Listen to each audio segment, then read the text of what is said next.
The 13th floor.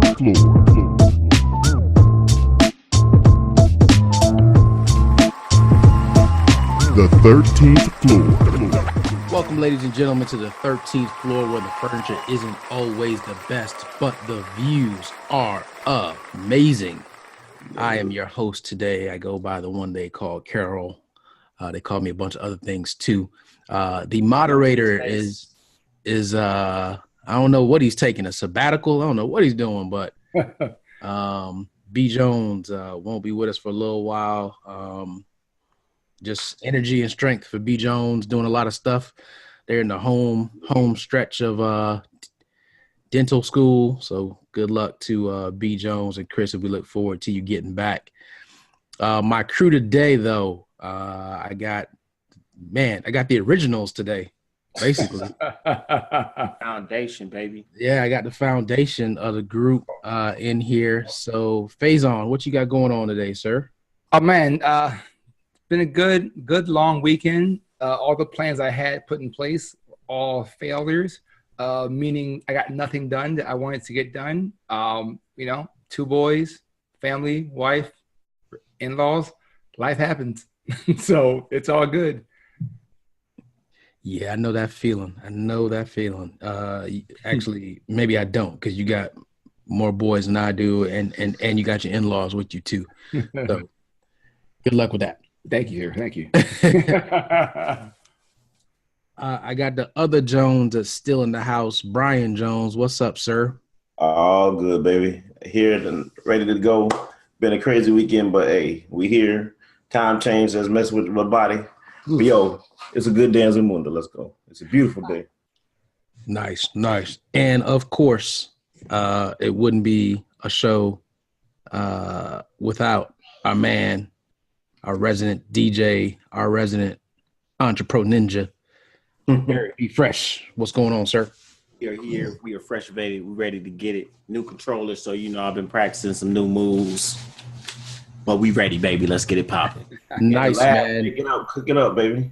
Yeah, man. So what controller did you get, man? I know it's been on delay. You've been waiting. Well, I finally, there were two things that I always felt myself not about to go over to the dark side with. One was iPhones. I am an avid anti-iPhoner. Yeah. The other was Serato DJ program, and that is the most widely used DJ program by far that most people use. However, I came up and was self-taught on Tractor Pro. That's what I used all my DJ time. Granted, I started my DJ career late, but I've advanced myself and went ahead and broke the mold. I jumped over to the Roland DJ 505.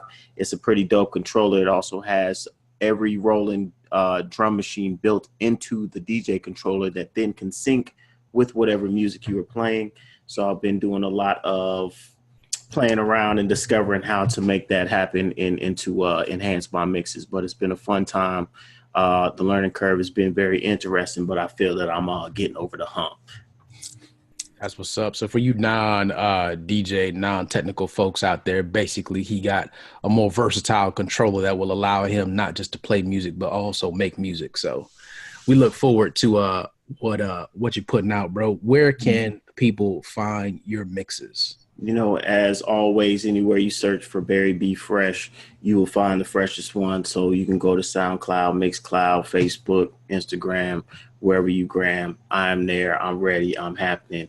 Other than that, as always, the website is under construction. Been trying to do something sleek, sexy, and alternative to make people be like, that, what's that? But BarryBFresh.com. Look forward. It's coming out soon. We gonna be here. Stay fresh-evated. Stay in it. Absolutely. We look forward to that. We look forward to the first 13th floor house party, man. We got to arrange that at some point, the first 13th floor house party, where you will need a code to get up on the elevator. Yeah, absolutely. But in the meantime, fellas, so it seems like it's been a quiet week compared to some other weeks that we have. But I did want to talk about Captain Marvel coming out. And I know not everybody's seen it, so we won't give away any spoilers. But Faison, I know you went to see Captain Marvel already, man. What'd you think? You know what? It's a good movie. Marvel made a great event. The tie-ins are crazy. I mean, from the Kree, which you saw in the previews, but the Kree tie-in and her history and Fury's history and just how it all ties in.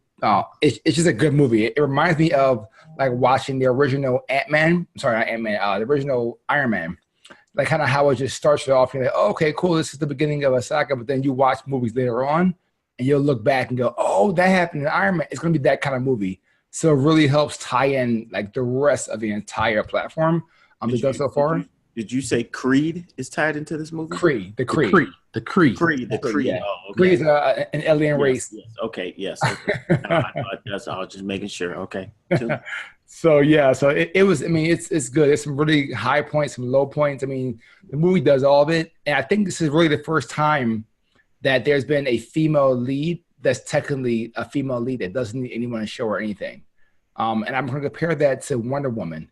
So in Wonder Woman, there's she obviously is the strongest Amazon ever, but when she came to the States to do anything, she had her guy showing her around and helping her out, and she was playing number 2 while he was taking lead on the court cases and everything. Well, Captain Marvel isn't that. Like when she's here, Nick's with her, but she's like, all right, yeah, you think you can do this, but I'm gonna do this for you right now because it's easier. Or I'm gonna do it this way, or follow my lead. So it's really cool that it really is like her. It's her movie. It's her thing. Only thing I will say about the movie that I thought was crazy is that the entire time you never hear the words Captain Marvel. So that was like interesting because through all movies you hear Iron Man, you hear Captain America, you hear with their names. You never heard the name Captain Marvel. So I'm assuming I wonder how they're going to do that in Endgame and make her actually get the captain title. Huh. Interesting. So you bring up a really good segue to where I wanted to go, right? Perfect. So Marvel seems to they're always with the current political atmosphere, social movement, social trends, right? So a lot of people may not know, but originally when Stan Lee started writing the comics, one of the things that he did was a lot of the characters were actually a representation of what happens with racism. So with all the mutants and the superheroes, that was a lot of his intent. So now here we are at a point where the women movement is moving so strong right now, right? Mm-hmm. And they're gathering, it just seems like that energy just keeps building. And here comes Marvel. They put out their first feature film with a leading woman as the superhero. And it just seems like they're so timely with it. So what do you guys think about that? Because of course, obviously, it's not just that it's a woman, but it's also a Caucasian female, right? That's coming to ultimately save the world against the most powerful force we've ever seen, right? That's where it's headed in Avengers Endgame, right? So, I mean, what do you guys think about that? Do you think that's just coincidence or is that timing on their part? Oh man, they timed this thing out years ago. They knew what was going on. They knew the day would drop. They knew they dropped it on International Women's Day purposely. Yep. All that planning went into play a long time ago. And even though you haven't heard anything about the next phase, trust me, they already know they're way ahead of the curve, or they're gonna make adjustments and throw moves in between to make it work. But yeah, they knew what they're doing. There was a plan in play the whole entire time.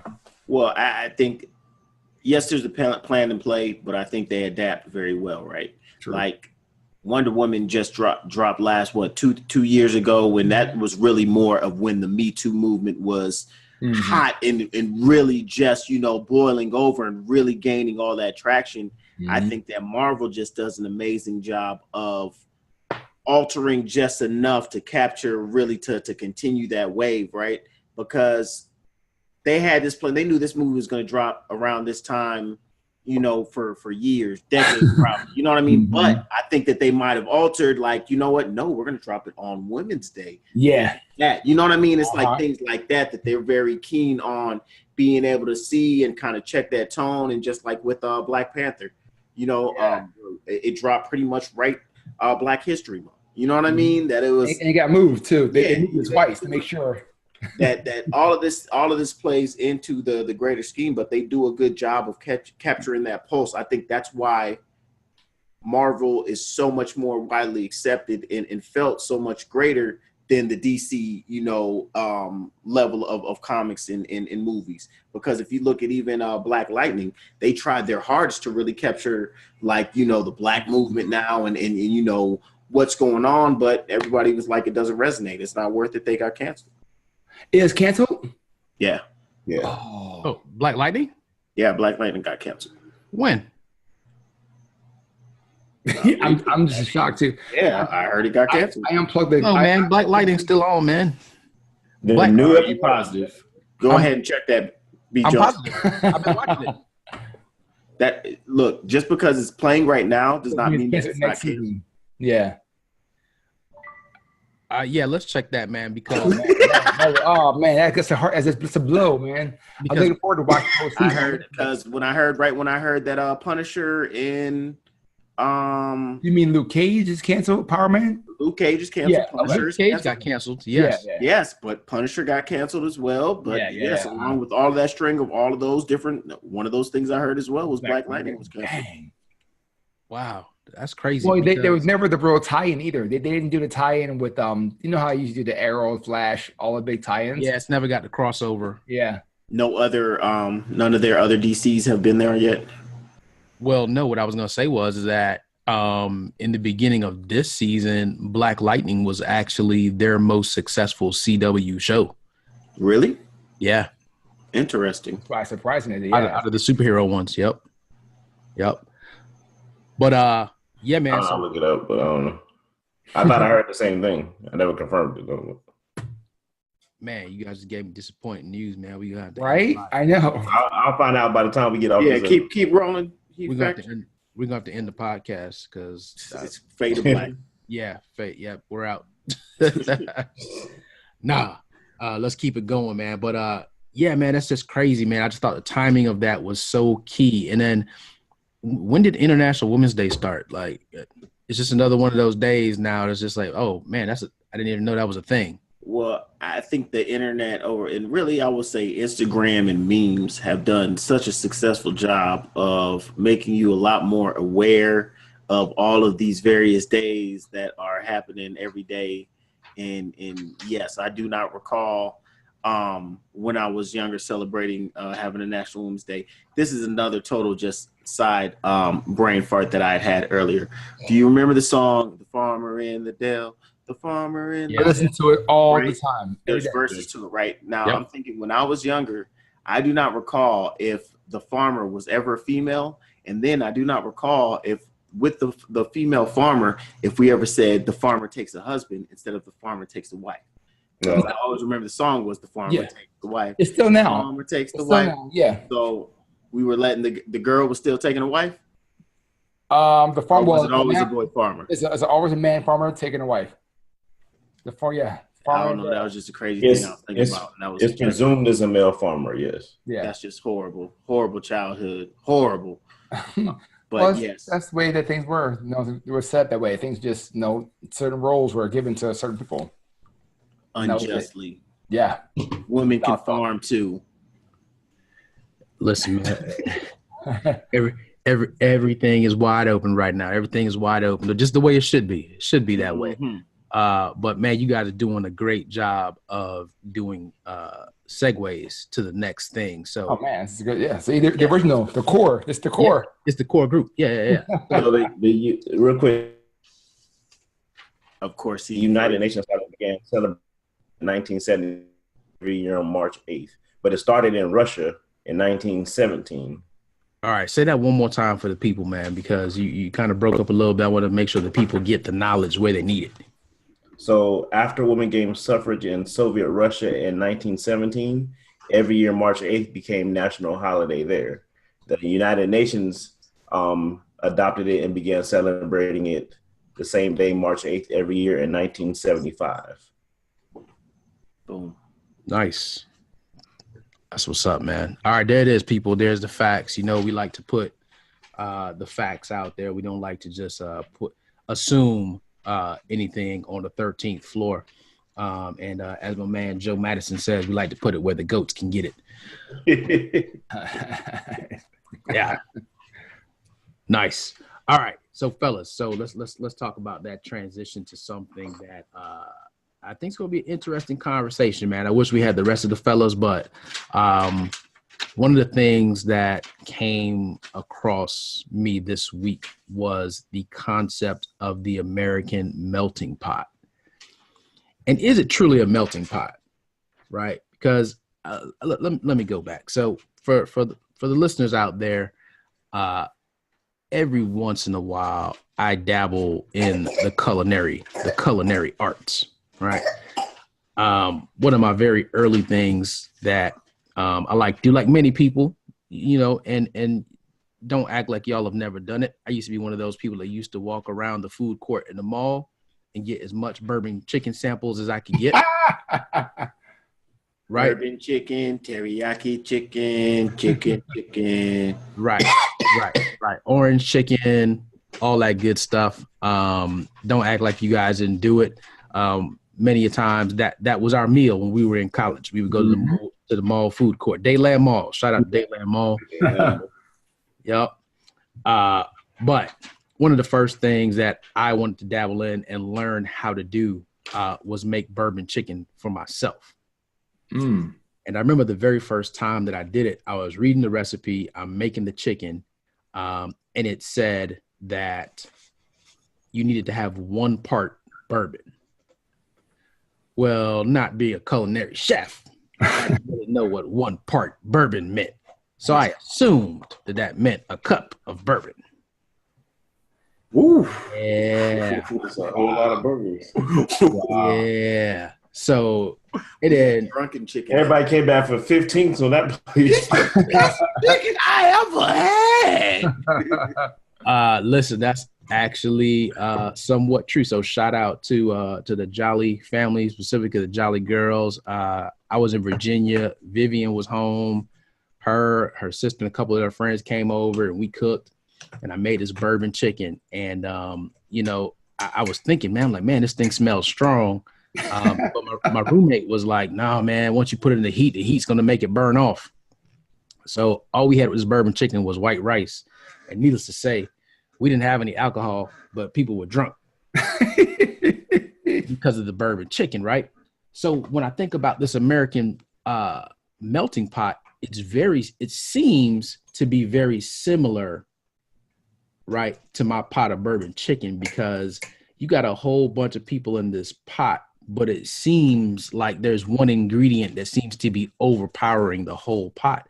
And I wanted to get you all's perspective. Is this really a melting pot? I think it is in pieces, but as one whole pot, no. It's one of my favorite phrases. It's a unique, complex gumbo, where there are sections where you find that true unification and that feeling of, wow, I see a little piece of everybody and kind of encapsulated in these beautiful moments. But actually at the same time, you'll see, well, wait a minute, y'all have little Haiti over there. Y'all have little, even though we come and hang out for a concert and everybody's here enjoying themselves, and you feel like, oh, is this the feeling of Miami, for instance? But then you realize that in reality, even though we can come together, we still live separate. Yeah. I'm gonna say that it's more of it's a soup where all the ingredients are just in the broth, right? Stew. It's the stew. It's the stew. It's the soup. It's the gumbo. Whatever. Wherever you're from, whatever resonates with you. If you're in the islands, I know it's the soup, right? But it's like you take all these different ingredients you put in a pot, and they begin to come together and form your final product, whether that's whatever that may be, right? But they can still exist individually. And then like you said, when you do certain soups, certain things sink to the bottom, right? certain things floating on the top, and other things are kind of like mixed all in. And you got to dig down deep to get the stuff that's on the bottom. Right? There's always you got to go down deep with that ladle to scoop up the potatoes or whatever else is on the bottom or some piece of the meat that's down there, whatever. So when I think of it like that, it's really we're here and we try to make it a soup and we try to make it that melting pot all together. But it's still like just like Ian pointed out, there's still sections that are always gonna clump together or coagulate, whatever word term you want to use, and then they're just there. That's where they exist. Green beans ain't gonna break down. You know, the steak pieces, chicken pieces, all of that stuff. They're in there, and while they're mixed together, and there's those beautiful broth pieces, and you know, it's a great bite when you get all of it together. You still can identify. But they add to the flavor. They add to the overall flavor of the meal, but they still exist separate. So, wow, I think that's more of a representation of what we got going on today. Okay. I can see that. And it's funny, man. I'm gonna take a little bit of what both of you said, right? So, Fresh said that it's a melting pot, but it's in like different pieces, right? So it's almost like the pot has divisions in it and everybody's in there, but it's not truly a melting pot because you're melting alongside the people that look like you, walk like you, talk like you, right? That mixture's not happening. And then BJ, you said it's like a soup. Yes, but we get to that flavor when the proteins in the meat start to break down, right? And what's stopping us from being an actual melting pot is that we're not getting to the part where that collagen and those things start to break down, which would be the old views of whether it be Black people, other immigrants, whatever it might be. And that's stopping us from truly becoming a melting pot, because to melt, that would mean that we're now open to everybody having a equal role, purpose, and ability here in the country, which we know we're still not at that point. So I like what you guys are saying, because yes, that is the goal, right? Or at least that's the goal for those of us that are at that point where we feel like, okay, that's how it should be. Nobody should feel like I am the supreme ingredient in this pot. Right. Yeah. Does that make sense? It does make sense. That ingredient doesn't have to be, you know, different people. It can totally be like, all right, this is the requirements to make that person supreme, or make that ingredient supreme, whatever it may be. And I think that's where everyone getting a chance to properly be seasoned is what's causing the issues. Some people you're getting thrown in, they're not properly getting, you know, it's not properly getting set up, but everyone needs to have the ability to know what the steps are. Like you said, when you first did the ingredients, if you knew what needs to be done and you knew, all right, here's step 1, step 2, step 3, step 4, that will allow it. But because you're just guessing and throwing in things, then you're never going to get the chance to be able to go forward with that process, because you're going to be stuck with, and as my Spanish speaking friends say, for the rice, the capa on the bottom of the pan, you'll be stuck there because it's just where it is. But I think when you look at the thing about quote unquote the America, the USA, is outsiders view this pot as a melting pot because of some of the freedoms afforded that they're not afforded, depending on wherever they came from or the experiences that they had. So when it's viewed from the outside, it's more of that melting pot. But when it's still, you as individuals here in the US and are, I'm not saying there's no crossover whatsoever. That's not what I'm saying.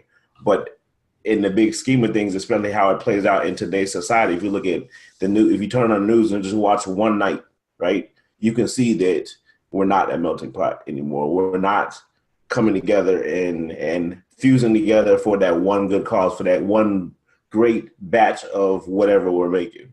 It's well, we may be together on this issue, but when we talk about this issue, it's a whole nother viewpoint on it. Yeah. All right, let me throw a twist in there. How much of the responsibility of it being a melting pot is actually on us? Like, how much is on the people that aren't the primary ingredient in the pot? How much responsibility do we have in making it a melting pot? It's 100% everybody's responsibility. Yeah. At the end of the day, it is, but it's that's one of the greatest battles we fight, right? Is how much we should be self-sufficient and more preserve more, our culture, but at the same time, the understanding that some of the most beautiful things come from the meshing and blending in culture.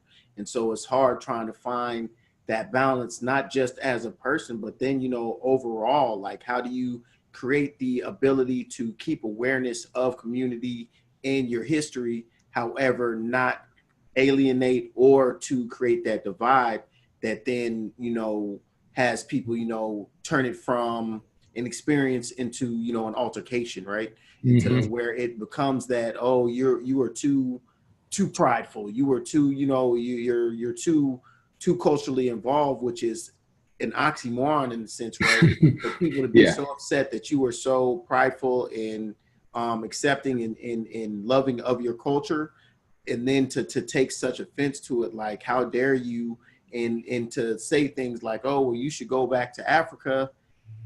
It's like, what are we talking about here, really? Because I enjoy and want to, make sure we understand where we come from in order to understand where we're going. But it's that constant dance of how do you do that, along with not alienating or feeling like you're trying to exclude, and also, being able to say, like, we understand your relevancy to history, but we also want to keep our relevancy understood and prevalent, and not whitewash it, really, at the end of the day. Yeah, and that's the thing, and that's why I said earlier, it's about getting to a point where everybody looks at everybody as we're on equal playing field, right? Mm-hmm. Because you've never heard the term white culture. Nope. Mm-mm. You see what I'm saying? So it's like you've never heard that, but everybody else got a culture. You got Black culture, you got Hispanic culture, you got Indian culture, you got Native American culture. Mm-hmm. The only one that you've never heard culture is white, which is hilarious. Never thought about it until now. Yeah, until right now.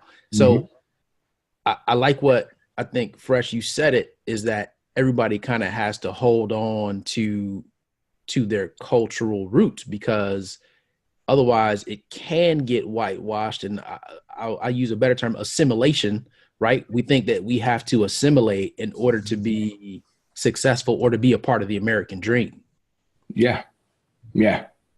Right. And then you start letting go. And that's why I always say, don't fake it till you make it, because you'll fake it and you'll make it, but then you'll forgot where you hit it. Yep. And you can't come back to it. Wow. Right? Because it's so far gone. So, man, I just think it's just an interesting concept of and it's an interesting world that we live in, right? And it's not necessarily the world per se. I think it is to a degree, but as far as what we face here in the United States is where we call the melting pot, the land of dreams, all these good things. I don't think anybody has ever thought through what that really means. And since we're definitely on this page, and I think my story I have about Nnamdi and Arinze will fit in well here. So wanting to have their names be Nnamdi and Arinze, obviously on the Nigerian side, that is expected. That is where it should be. Now, that wasn't the case maybe 10, 15 years ago or 20 years ago when they were coming here to migrate into the system, and they wanted to hide that culture for a little bit because people were talking. It was different thought by being Nigerian. But now it's a massive pride and this massive acceptance, and everyone is like, wow, they really have what's going on. Great there. Afrobeats taking over. Exactly. Now flip that to someone who's born here, a Black American born here, and you tell them, my mom, my family, I'm naming my son Nnamdi. Well, how are they going to pronounce that? How are they going to say that? How are they going to know? Why can't you just name something regular? Well, what's regular to you? Because this is a regular name. So but now it's become, oh, it's such a beautiful name. It's a great name. And you hear that now. And those people who are saying, my mom, my family, people who in general have gone, oh, you know what? It is a great name. And I can say it now and it's great. But it's the initial barrier of, well, with that name, you're going to put them in a box they can't get out of. And like, no, actually, these names are stronger, and there are people in the top levels who have these higher names. You just don't know them because you're thinking of the Rebeccas and everything else. But John is not a power name. So, and no offense to John's out there, but that story of being held back because you think it's wrong and you think that you're not going to conform to what's happening because your name is different. Now, there are some really exotic names that can pull a different way, but when you're culturally thinking of this is a name, this has a meaning, this is why it's there, that changes the mindset behind the people. Have you seen that meme with the dude with the longest name like in the world? And it's like Mbufu, Mr. Fufu, Fufu. Like he goes on for like a good 3 minutes. But he's like, "What? Say your name again." It said Bufu, Mifa, Bufu, Mufu. It's awesome. It's awesome. But hilarious. Yeah, it's just like you said, man. People get halted by their own bias, right? And what they're comfortable with and what they've been through in their own experience instead of understanding. I literally just told somebody the other day, like, all of this is fake. Like, all of this is a facade in the sense that you make what is visible to you real and apparent, that there are people who are doing things totally opposite than you, don't enjoy none of the stuff that you do, don't crave or desire anything that you do, but are still living a great life and enjoying themselves. Yeah. Yep. There's so much message. There's so much craziness out there that when we start thinking about this whole mixing of people, mixing of races, that when you look at just the term for it, the miscegenation, right? It's just the mixing of race, and eventually the idea is that the population will merge into one race over time. Because if you look at the way things are going now, yes, there are isolated areas, even in the U.S. or around the world, where populations are still not mixing, right? Mm-hmm. But you look more and more of the general public. Did you go out in major cities and major places around the U.S. and you just see the crossover in the children, the descendants of those.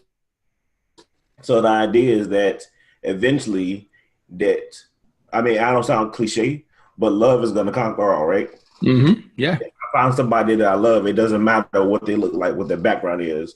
But again, a lot of people aren't taught that. And the issue comes to a power struggle, right?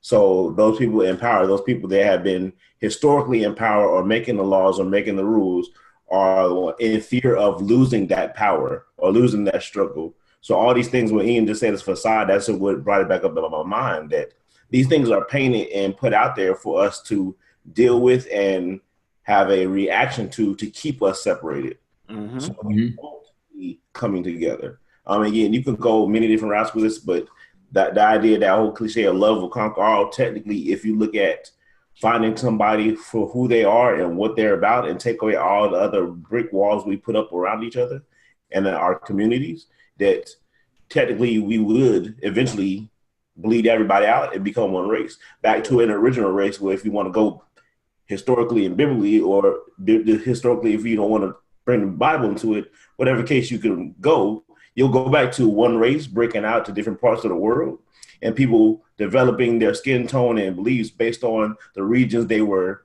adapting to and adaptations. So that's a whole other realm of. That's a whole nother podcast. And go ahead, Fresh. But I was going to say that we are all one race. We are all the human race. And the funny thing that I heard was that I think it was on the Joe Rogan podcast, that he was talking about the only thing that's going to really unify us as a human race is when aliens come and attack, and when they're actually prevalent and known that these are aliens, to be able to, like, now we'll section ourselves off and be more unified because it's us versus them. That's the only time that you'll see us really come together as a human race that we are in order to, go fight against a common enemy. Not even us versus them, because the best example is, give me a natural disaster and let me show you how people come together for that period of time to get everybody on their feet, and then we migrate back to to where you were. Disaster and attack. Yeah. Love Exactly. and pain, right? Those are the two things that will level a playing field, instantaneously, right? Yep, absolutely. Great segment, fellas. Before we transition out of that into our weekly segments, I do want to remind the listeners, one, we'd love to get your feedback. We'd love to hear your opinions on the topic. So the topic today was, do you think America is truly a melting pot? We'd love to hear from you, man. You can leave us comments on any major podcast platform. That includes Vimeo, iTunes, Google Play, SoundCloud, YouTube. We have Himalaya. I'm sorry, say that again, sir. Himalaya. It's a new one just came out. Oh yeah, Himalaya. Okay, I don't know if we're there, but we'll Check that one out, then. we'll climb that and get there. Yeah, absolutely. You can find us on IG at 13th Floor, please. And man, look, we just so many people reach out to us individually when we see them. Oh man, we listened to your podcast. That was awesome. Man, we would love to have a community where you all share these things and talk about it. So please leave your comments on any of the platforms that you listen to us on, and we will definitely respond. And give us some ideas for stuff you want to hear about. Whatever you want to talk about, holla at us. Yeah, we're open. We're definitely not closed-minded. We're definitely all about human interaction. Mm-hmm. Yep. Arts Corner. What we got, man? You know what? This today it's been a really interesting week. So I think I'm gonna lead just with not being afraid to ask for help. Everyone knows that I'm going into the real estate mindset, getting into a lot of reading, a lot of coaching, a lot of mentoring, a lot of actually putting things in action. And this week was the week of actually going to visit the property and putting in the first bid. And as fearful as that is, for anyone who purchased a house or is in the process of purchasing a house, you always find the excuse to actually putting the bid in and having the bid in your hand and reading it and going in and depositing the earnest deposit. But you're fearful because you don't know the answers. You don't know who to turn to or making mistakes. Ask for help. Ask for help with things you are a novice at. Know where you stand and know that you need support to make the right thing. I'm be honest with those who you're talking to. You know, my real estate agent, my banker, the lawyer I'm getting with. I am new to this role. I'm going to need you to explain it to me like a 5-year-old. And if that person can't do that, then it's time for you to find someone else who can. Because you always got to start from somewhere, and they're forcing you to move faster than you can. Find help somewhere else. Nice. Look, man, I'm telling you, you guys can't get this type of look, man, we don't claim to be subject matter experts on any one thing, but I tell you what, we definitely plant a seed and we would love to help you all grow that seed. So again, man, comments on the segments, comments on the topic of the day. That leads me down to my man, Fresh and Biz. What's happening in America? This week, find your happy place and go there often. I think too many people do not understand or know what makes them happy, or more importantly, they know what makes them happy and they refuse to put themselves in that position to be happy. It is okay. Let the fresh one tell you, go ahead, be happy, enjoy yourself. As long as you are not hurting or harming someone else, it is a-okay to be happy. Don't think that you need to be in a doldrum place because, maybe you don't have money right now, or maybe you're not, in the position you want to be at work or in your career path or at school or whatever may have you. But don't think that just because you have a minor setback, that is not a reason for you to not feel happy, joy, and feel good, whether it's music, whether it's going somewhere, whether it's some type of experience. Find out what it is. Make sure that you use it to your advantage to go ahead and be happy. Don't worry, be happy. Many greater songwriters have already expressed that in numerous occasions. I'm bringing it on to you. It's Freshnovation. It's this week. It is from your number one entrepreneur ninja, Fresh and Biz. We out. That's what I'm talking about. Is Bobby McFerrin still alive? Like, where? Yes, he is. He's still. I actually saw that he is touring, and I'm actually thinking about trying to look and see if he comes down to the South. I'm definitely going to try to to roll up on the spot because he's still out there beatboxing with the best of them, baby. Nice.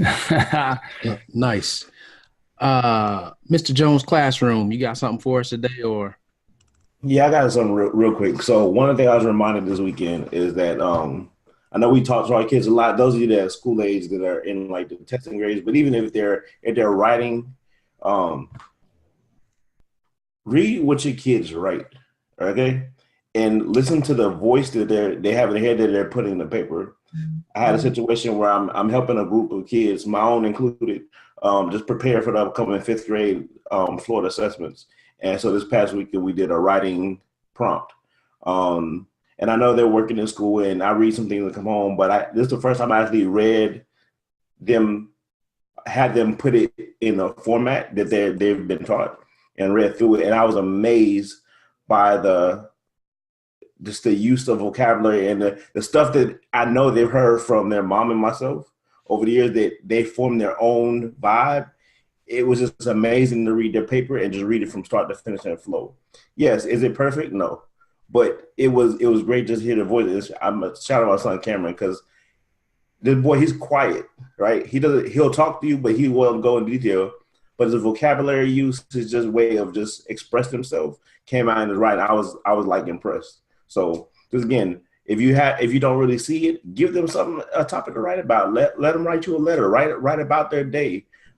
Just give them something to do to keep them going, and you can write back to them and just get that note given back and forth. That it could be just a daily note or something. Just let their voice be heard through their writing. You'll be amazed at what they pick up and what they express through their writing. Nice. Thank you, sir. Appreciate that. Live from Mr. Jones Classroom. Also, on the back end of that, I just want to add, ladies and gentlemen, the time did change. It is not the school's responsibility to adjust that time period for your kids. It is your responsibility. So please make sure your kids are going to bed on time and they're ready to go in the morning. More importantly, if I don't know what type of devices you're using time from, but if it is not in tune to 99.9% of the devices that are out there, I mean, if all you're using is your Rolex because you're balling like that and have not decided to check your phone or anything else like that, or don't want to spend the money to send it to Rolex to get the battery changed. I mean, let's really come on, you guys, let's get it together. Time is everything. Time is money. Nice.